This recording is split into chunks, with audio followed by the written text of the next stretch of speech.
Nick Saban was pretty much thinking, how can I get a big advantage over Michigan, but do it legally so we don't get in trouble? And I'm going to be honest with you, as an Alabama fan, I don't even know how this should be legal, and I think moving forward, the NCAA has got to change this because it should be illegal.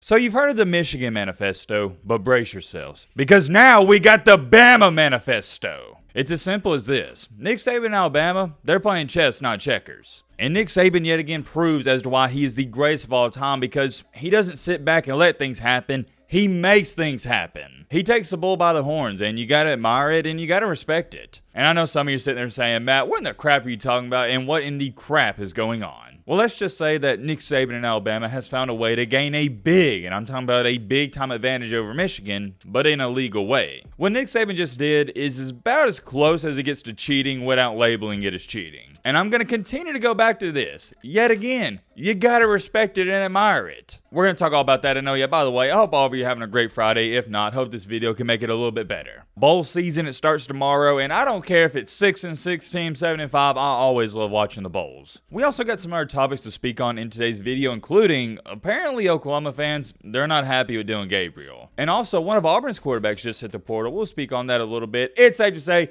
it's going to be a jam-packed video. I don't have time to waste, you don't have time to waste, but all right, man, blah, shut the crap up. Now, without further ado, let's get into it. All right, first things first, where are we starting out with? I don't really have a game plan. Let's just get this out of the way. Auburn's quarterback, Robbie Ashford, he's entering the portal. I don't have too much to say about this, and here's my biggest question, and here's what we really should be talking about. Why did he not enter the portal last season? Because you knew he wasn't going to start because Peyton Thorne was coming in. That's the real conversation. Why did he wait so long to enter the portal? As to where he's going to go, not too sure, but wishing him best of luck. I wouldn't label him as an accurate passer, but I also wouldn't say he's a terrible passer. He reminds me a little bit of Nick Marshall back in 2014.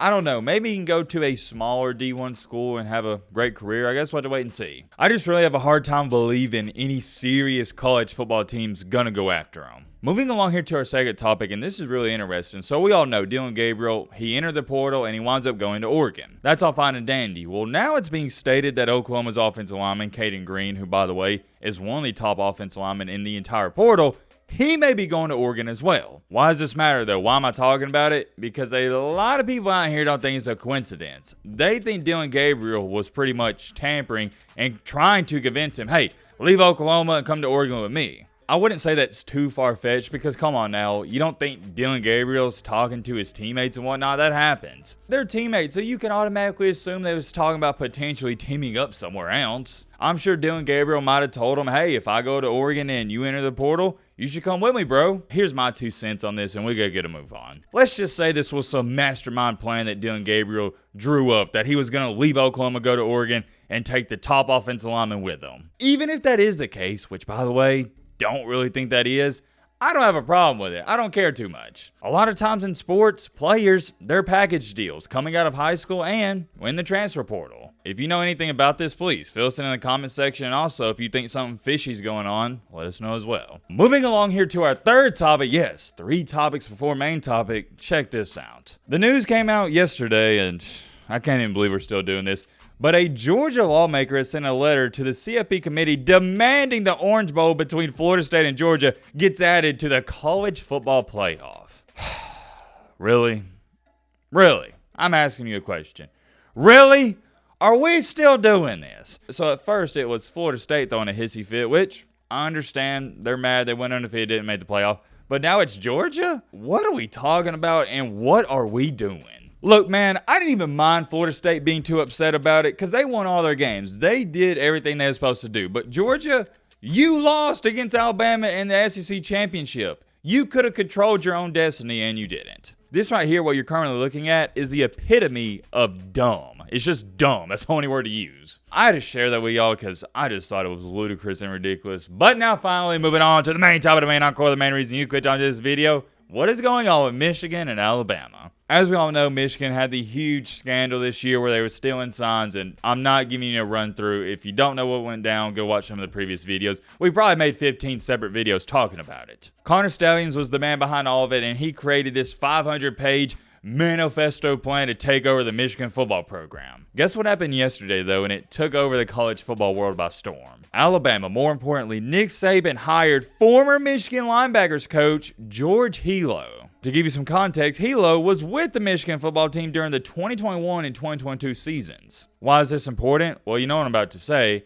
Because Alabama plays Michigan in a couple of weeks. If you can't understand why this is a huge advantage for Alabama and Nick Saban, I'm sorry, I can't help you. Nick Saban was pretty much thinking, how can I get a big advantage over Michigan, but do it legally so we don't get in trouble? And ultimately, this is what he came up with. Oh yeah, I'm going to hire their former linebackers coach. And there's quite a few people, I wouldn't say a lot, but definitely quite a few people who are outraged by this. They're mad about it and blah, blah, blah. You know how it goes. They're sitting there saying, what the crap? That's not fair. How can Alabama hire a former Michigan linebackers coach a couple of weeks before their big-time game? Hey, man, I get your gripes and whatnot, but Nick Saban didn't break any rules here. And we all know how Michigan, they were stealing signs, etc. and whatnot, but I'd argue and say that this is more beneficial than stealing signs because you just went straight to the source. Nick Saban didn't have to do the hard work and steal the signs. He just straight up stole the coach. He's going to have so much insight on this Michigan linebacker core and defense. It's going to be insane. And that's the part of this, if you don't understand why this is a big deal, let me break this down to you. This guy, George Hilo right here, he knows all the concepts that Michigan loves to run and what works best and what doesn't work best. He's going to break it down and go deep into detail and tell Nick Saban, okay, this is what they're good at. This is not what they're good at. This is what they like to do. This is what they don't like to do, and go on and on and on. Make no mistakes about it. This is legalized cheating. It is. It's not like George Hilo was helping them in 2015 and 16. No. He was there last year. Do you know how much information George Hilo possesses? A lot, and I mean a lot. He's not even going to help Nick Saban prepare for that Michigan defense, but he can probably also help him prepare for the offense. I know George Hilo mainly focused on the defensive side of the ball, but you don't think he knows some of the concepts Michigan loves to run on offense? And I'm going to be honest with you, as an Alabama fan, I don't even know how this should be legal, and I think moving forward, the NCAA has got to change this because it should be illegal. Granted, let me throw this in there, just because Alabama's getting George Hilo, that doesn't automatically mean Alabama's going to win the game. No. It's the same argument I had with all these Big Ten fans mad about Michigan stealing the signs and saying, oh, well, that's why they were going undefeated this year and last year in regular season play. And I'm like, really? Listen up, buddy. Northwestern. Michigan could have told you, hey, we're going to run the ball up the middle every single play, and you still weren't going to beat them. Same thing here. Hilo can tell Nick Saban, hey, this is what they like to do, what they don't like to do, and go on and on and on, but it doesn't amount to a hill of beans if Alabama can't stop Michigan. But I will say this much. It's most certainly not going to hurt Alabama by adding him to the staff. And let me know in the comment section what you think. Do you think this should be allowed? Do you think it should be illegal? Because I most certainly think it should not be allowed heading forward. Because come on now, do you really think it's a coincidence that Nick Saban hired a former Michigan linebackers coach 2 weeks before they play? Oh, guess who? Michigan?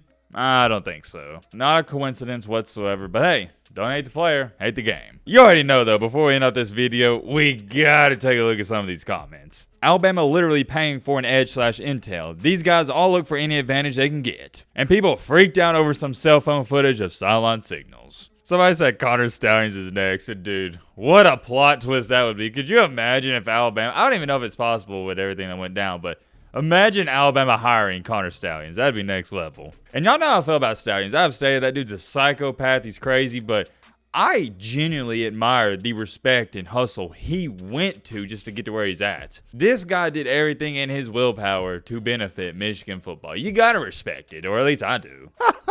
Not like this one. Great hire. Bama only needs him for 17 days. And dude, all right, I haven't talked about this. Imagine Alabama fires him after the Michigan game. Imagine that. So Alabama is cheating. Got it, and yeah, pretty much. I've even stated it. Legalized cheating. Nothing wrong with that. And I'll pop up a couple other comments here and there. Could you imagine this? Imagine Bama goes out there and they just completely shut down J.J. McCarthy, Blake Horman, that Michigan offense, and they hold Michigan to, like, let's just say 7 or 10 points. You know everybody and their mama is going to be pointing towards this and going, oh, well, the only reason Alabama stopped them is because they hired George Hilo. I guarantee it's what people are going to be talking about. But in reality, Alabama has a great defense. So I guess we'll have to wait and see what people say. But I guarantee you, if Bama wins, they'll bring this back up. Which in reality, it doesn't matter. You can bring it up all you want. It's not cheating. It should be cheating, but technically it's not. So not even an excuse you can use. There's many more things I could say and many more comments I can read. You know what? I'll leave it up to you guys. Let me know your thoughts on this down below. But